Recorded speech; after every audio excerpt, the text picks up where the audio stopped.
जी नमस्कार, मैं आपका अपना राजन राय R3F न्यूज में आपका बहुत स्वागत है। दर्शकों देखिए कि आज एक रूपरेखा बदल चुकी है। आज से 6-7 महीने पहले जब प्रधानों के दस्ते जमा हो रहे थे, जब मैं इस गांव में आया था, यहाँ के भूतपूर्व प्रधान से मैंने मुलाकात भी की थी। उनका नाम है इंशाद अली। उन्होंने कहा कि इस गाँव में बहुत परिवर्तन हुआ। चलिए वो भी सच आपके सामने लेकर आए। वो तो 5 साल बीते सो बीते कैसे गए, अब आने वाले 5 साल कैसे बीतेंगे, जनता ने किसको चुना है, बहुत सारे विकल्प थे।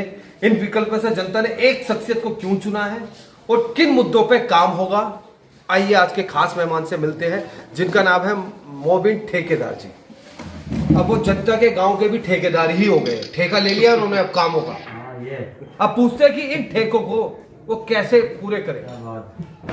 श्रीमान जी नमस्कार।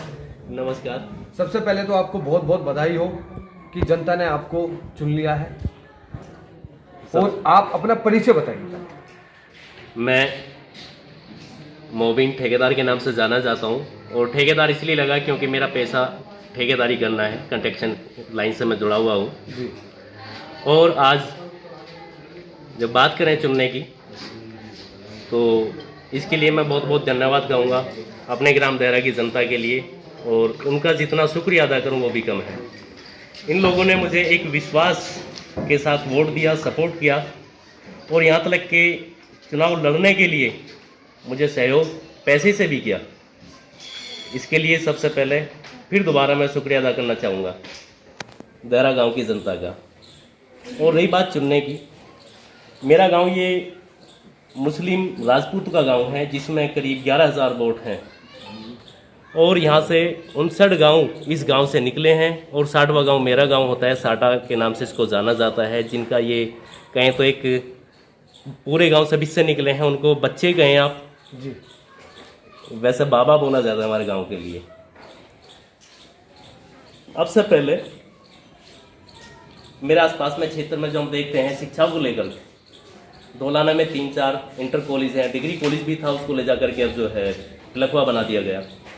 लेकिन ये हमारा दुर्भाग्यपूर्ण रहा गांव का, आज तक एक भी हाई स्कूल तक भी सरकारी कॉलेज या स्कूल मेरे यहाँ पे नहीं है। क्यों? मैं ये जो मानूंगा तो अपने बड़े बुजुर्गों की कमी मानूंगा, या जो पूर्व में प्रधान रहे हैं, जिम्मेदार रहे हैं, अगर वो चाहते तो सबसे पहले कम से कम 45 साल पहले यहाँ पे इंटर कॉलेज होता और आज यहाँ पे ITI या डिग्री कॉलेज होना चाहिए था।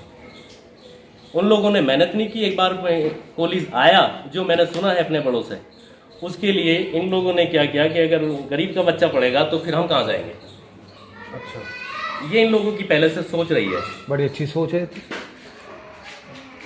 ये आप अच्छी कह सकते हैं, लेकिन ये तो दुर्भाग्यपूर्ण है। आप मेरा समझ रहे हैं कि अच्छी सोच कैसी है जी। ऐसी सोच रहे तो हमारा तो बेड़ा गर्क हो जाएगा। आज हमें जो लोगों ने चुना है, जनता ने चुना है, वो सिर्फ और सिर्फ विकास के नाम पे चुना है और 5 साल हमें काम करने का मौका दिया है। मेरा अब कर्तव्य है कि मैं 5 साल रात दिन खून पसीना एक करके जनता के बीच रहूँगा और उनके हर काम को सफल करने की पूरी कोशिश करूँगा। इसका एग्जाम्पल जी, सबसे पहले वोट खुलने की तुरंत बाद जैसे हमें जीत घोषित हुई, उसके तीसरे दिन हमने अपने गाँव में सफाई कर्मी अपने पास से लगा दिए, निजी अपने पास से लगा दिए, जिसका एग्जाम्पल आपको देखने को मिलेगा। और अगर आपको विश्वास ना हो तो मैं आप अभी भी जाकर के दिखा सकता हूँ। और अभी मैं वहीं से आ रहा हूँ, विकास भवन से यही साहब आए हुए थे। उन लोगों ने भी उनसे बताया कि यहाँ पे 50 साल में पहली बार ऐसा देख रहे हैं कि किसी ग्राम प्रधान ने सफाई पे वर्कर लगाए हो। अभी आपने शपथ पद भी ग्रहण नहीं करा? अभी नहीं किया। और उससे पहले आप एक्टिव हो गए? एक्टिव एक्चुअल में ये दौर जो चल रहा है ये महामारी का दौर है। कोविड-19 से जो है पूरा हिंदुस्तान क्या पूरी दुनिया परेशान है, और इसको कम करने के लिए हमें सबसे पहले स्वच्छता के लिए सबसे पहले निजी कदम उठाने पड़ेंगे। लेकिन एक बात, मैं 500 प्रधानों से मिल चुका हूँ, अब तक ज़्यादा ही होगा, लेकिन एक अजीबोगरीब बात मेरे सामने आती है। जब नवनिर्वाचित प्रधान चुने जाते हैं तो 2-3 साल तो उन्हें अपने कामों को समझने में लग जाते हैं। आपने 2 दिन में शपथ पत्र लेने से ही पहले अपनी जिम्मेदारी निभानी चालू कर दी। देखिए सच्चाई तो ये है, मैं इन 5 सालों में 5 मिनट भी कहीं अपना जो है गांव के अलावा गंवाना नहीं चाहता। सब कुछ तन मन धन से गांव के विकास के लिए कदम जो उठाएगा मेरा उसी के लिए उठाएगा। अच्छा, शिक्षा को आप प्राथमिकता देंगे? मेरी पहले सबसे पहले एजेंडा जो चुनाव का था, वो चुनाव का एजेंडा ये था, शिक्षा, स्वास्थ्य और सफाई। ये 3 चीज़ होंगी तो हम पीछे नहीं रहेंगे। अच्छा, आपके प्राइमरी स्कूलों की जो हालात है, अभी मैंने लोगों से जो बात की, वो ठीक नहीं है। अब आपके कार्यकाल में कैसे ही होगी व्यवस्था स्कूलों की? मेरा एक तो सबसे पहले जो मेरा सोच है, जितने प्राइमरी स्कूल हैं, जूनियर हाई स्कूल हैं, उनमें हर रूम में हम सीसीटीवी कैमरे लगवाएंगे। स्कूलों में? बिल्कुल लगवाएंगे। अच्छा। उससे क्या है, अब तो एक सिस्टम आ गया है हिंदुस्तान के अंदर। हालांकि नारी शक्ति सशक्तिकरण जो है उसको मैं भी मानता हूँ और मानना चाहिए, लेकिन कहीं जाकर के हम किसी मैडम से बात करते हैं, खासकर जो टीचर हैं, आज मेरे यहाँ पे मैडम हैं, थोड़ा सा डर लगता है बात करते में। मर्द हो तो किसी तरीके की बात करना। अभी तक जो चल रहे हैं, जो देखते हैं, वहाँ जब सर्दी आती है तो स्वेटर बुनती हैं, देखा मैंने। गर्मी आती है तो पंखा चलता है।